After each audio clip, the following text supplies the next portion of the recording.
White House is taking longer than my divorce. What is this? I mean, a nation divided cannot stand. But I can't stand a nation divided. I can't stand any more of it. I don't want to hear any more about it. Go home.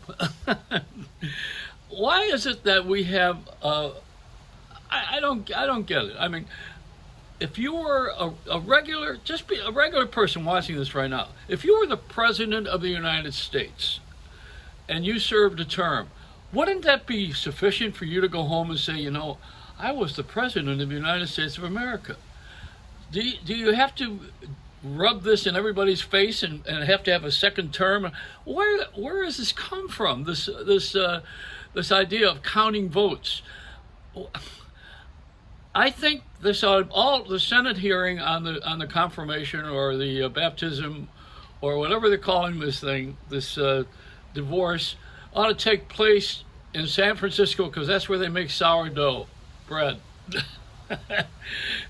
What are they serving over there at the White House? I mean, is he having some sort of a bad experience with his dessert? What's he having? I don't get it. I don't get it. This is like a very bad dream that the guy is dragging this thing on. Now, there's a lot of theories about everything because everybody's got a lot of time on their hands right now, and we're all thinking because we have imagination, the gift of free choice, and we're spoiled Americans. Spoiled! Hello! We're used to having whatever we want and a lot of what we want. We're overdone as a country. We are America, which has every country in this space. Every country on the planet is in this space. Now, that's not the case with China, which has Chinese. It's not the case with Germany, which has Germans. With England, that has that little United Kingdom thing.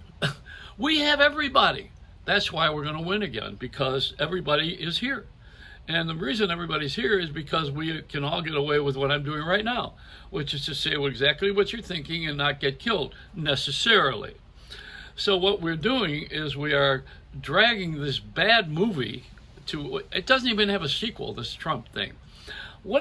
Are you crazy that you think that he won this election and that all the machines are rigged and somebody sat there and planned it so that he could be pushed out of office? Do you really think that?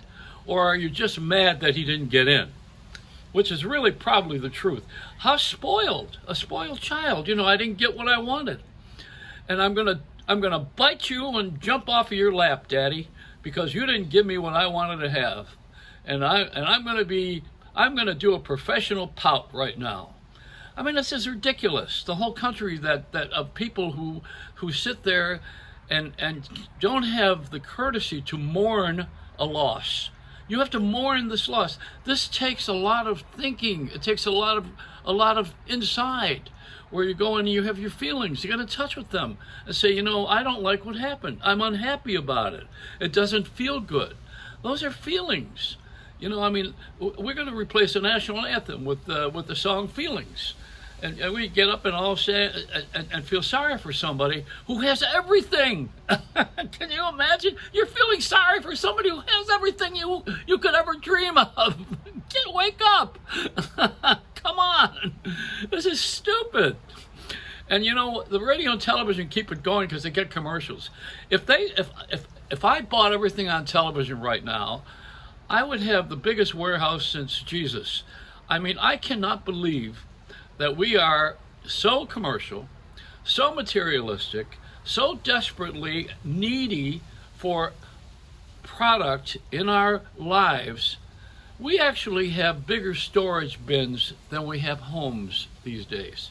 And storage is like feeding oats to a dead horse. It's everything that George Carlin used to talk about. I have stuff. In my garage, I have stuff. We have more things that we don't use and don't need than ever in history. We have to examine ourselves and our behavior and how we have accumulated so much of what we don't need and taken so much of what's not necessary. We have done this, as a society. So how are we ever going to come to grips with that? Philosophically, it sounds good in writing on paper.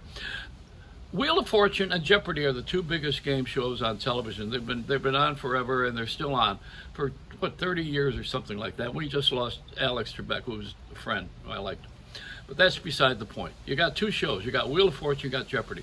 They're going to be replaced in modern times by two other shows: Deceit and Fear and Loathing.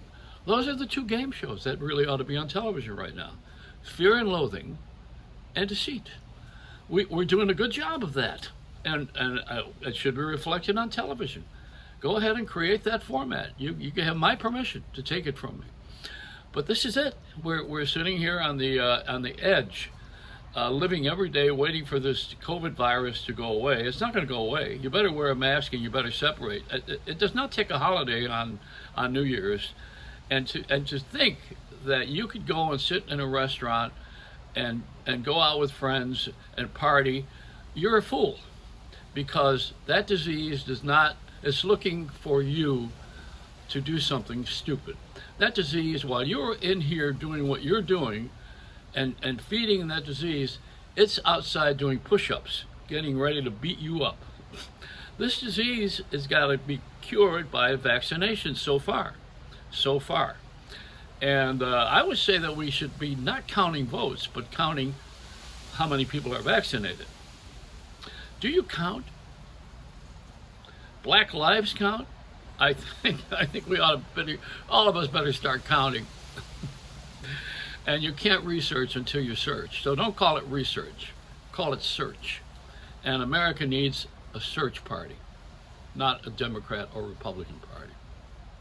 It's a Reynolds Wrap.